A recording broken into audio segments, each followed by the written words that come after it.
Europe 1 13h. De 13h à 14h sur Europe 1 avec Céline Giraud. Vos réactions aussi, auditeurs d'Europe 1, au 01 80 20 39 21 pour décrypter l'actualité avec vos deux chroniqueurs du jour, Céline, Olivier D'Artigol, chroniqueur politique, et Eugénie Bastier, essayiste, journaliste au Figaro Vox. Bonjour à vous deux.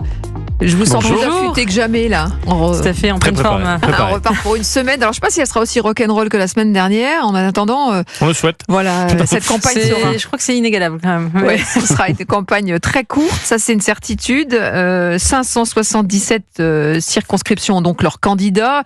Et c'est vrai que c'est un casse-tête, une migraine assurée pour les électeurs, tant le jeu des alliances à droite comme à gauche brouille les cartes. Alors on va commencer par la gauche. La France Insoumise a décidé de ne pas investir plusieurs figures historiques du mouvement, dont Raquel Garrido, Alexis Corbière ou encore Daniel Simonet.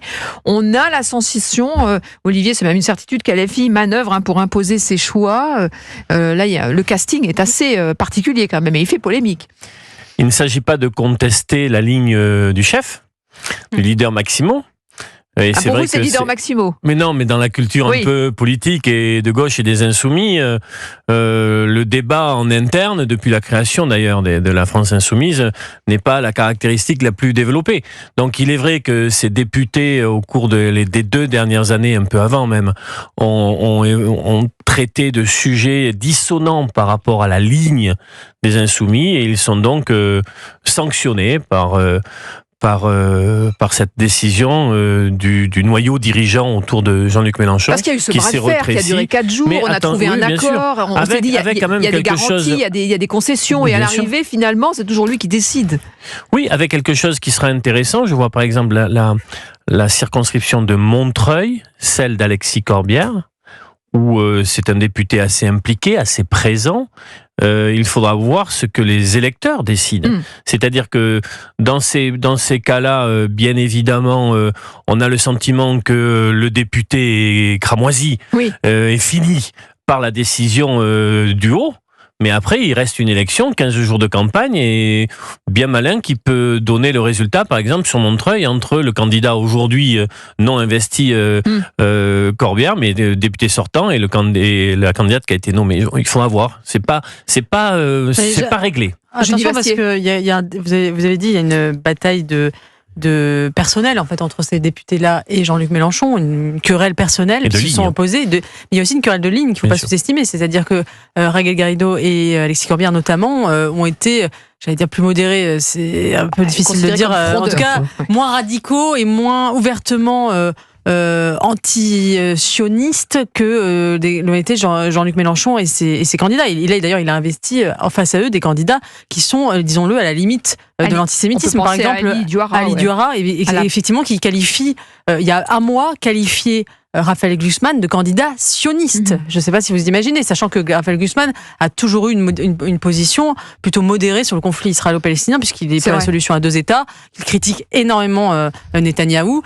Simplement, il n'adopte pas le langage de l'extrême gauche islamo-gauchiste pour qualifier ce conflit. Il ne parle pas de génocide, etc. Mais candidat sioniste, je ne sais pas si on se rend compte de ce que ça sous-entend à la place de Raquel Garrido, derrière. Justement. Voilà. Et donc cet homme a été mis à la place de Raquel Garrido. Donc il y a aussi chez Jean-Luc Mélenchon une volonté de faire parler la base radicalisée de son mouvement, notamment dans les banlieues, sur le sujet de Gaza. Et rappelons quand même que moi, à cette occasion-là, j'ai découvert le score qu'avait fait Alexis Corbière dans sa circonscription de Montreuil-Bagnolet. Alexis Corbière a été élu au premier tour avec 63% des voix. Ouais. Voilà l'emprise de la France Insoumise dans ces territoires-là. Alors, vous parliez du casting, on va parler aussi de Raphaël Arnaud, fiché S, du côté d'Avignon. Oui. Ali Duara, on vient d'en parler. Philippe Poutou, dans l'Aude. Et forcément, ça dérange à Trèbes avec le colonel Beltrame, sauvagement assassiné, et convoqué lui aussi pour apologie du terrorisme. Et puis, il y a aussi Chris Delgado, à Libourne, qui lui distribue des tracts en arabe. Mais bien sûr, il y a ces cas qui sont très médiatisés, à juste titre, pour ce type de profil, il faut en parler. Mais il ne faut pas oublier que les électeurs de gauche auront donc différentes configurations.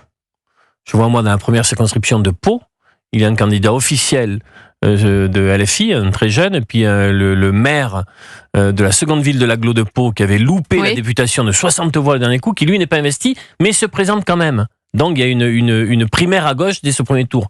Il y a autant de circonscriptions que de cas, que de configurations, avec des gens aussi installés, avec la vie politique locale.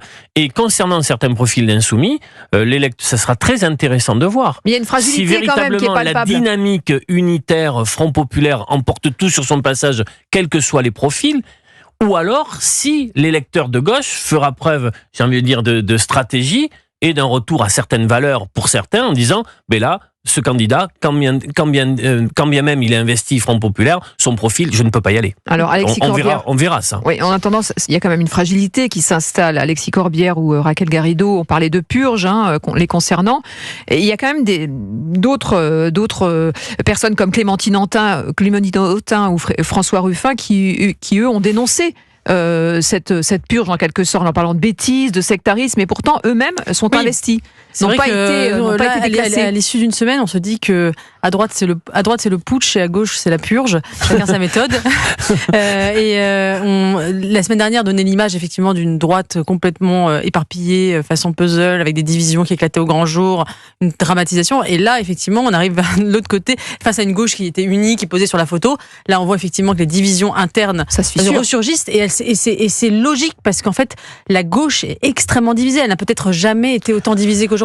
Les gauches irréconciliables qu'avait théorisé Manuel Valls, elles se fracturent sur plein de sujets. Elles se fracturent sur l'économie. Alors là, on voit que les sociaux-démocrates ont accepté un programme économique de rupture absolument délirant. Donc ils ont mis de côté. Il n'y a pas eu un compromis en faveur de la social-démocratie dans ce programme, pas un seul.